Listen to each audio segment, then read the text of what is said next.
प्रभाग क्रमांक 26 मधून भारतीय जनता पार्टीच्या वतीने इच्छुक असलेल्या सारिका गणेश कसपटे यांना शेवटच्या क्षणी डावलण्यात आले।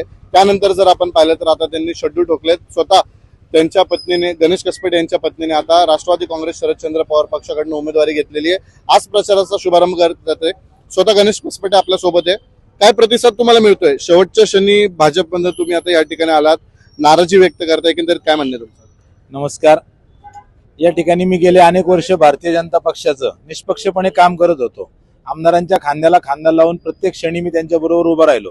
परंतु शेवटच्या क्षणी भारतीय जनता पक्षाने माझी उमेदवारी कट केली आणि मला 1-1.5 वाजता साधारण निर्णय घ्यावा लागला की गेल्या बरेच वर्ष ज्या पक्षाचं काम केलं तो सोडून मला राष्ट्रवादी काँग्रेस पक्ष शरद पवार गट याबरोबर जाऊन निवडणूक लढवावी लागत आहे। म्हणून ओपनचं तिकीट नसल्यामुळे सर्वसाधारण पुरुषऐवजी मी माझ्या पत्नीला महिला ब गटातनं उमेदवारी घेतलेली आहे। तर माझं एकच म्हणणं आहे की या ठिकाणी लोकलच्या इलेक्शनला पक्ष हा जास्त महत्त्वाचा नसतो, तर काम करणारी माणसं ही हवी असतात। तर सेंट्रलचे प्रश्न वेगळे असतात, राज्याचे प्रश्न वेगळे असतात, परंतु या ठिकाणी नगरसेवक हा सर्वसामान्यपणे उपलब्ध असावा अशी माझी एक भावना आहे। आणि मी एक पर्टिक्युलरली जस्ट सांगू शकेल की गेल्या 10 वर्षामध्ये 2017च्या नंतर आता माझ्या पत्नीच्या विरुद्ध आरतीताई चोंदे ह्या या ठिकाणी आता हे करत आहेत, विरुद्ध आहेत। परंतु माझं म्हणणं हे आहे की त्यांनी त्या उपलब्ध जास्त नव्हत्या किंवा जास्तीत जास्त कामं त्यांनी केलेली नाहीयेत।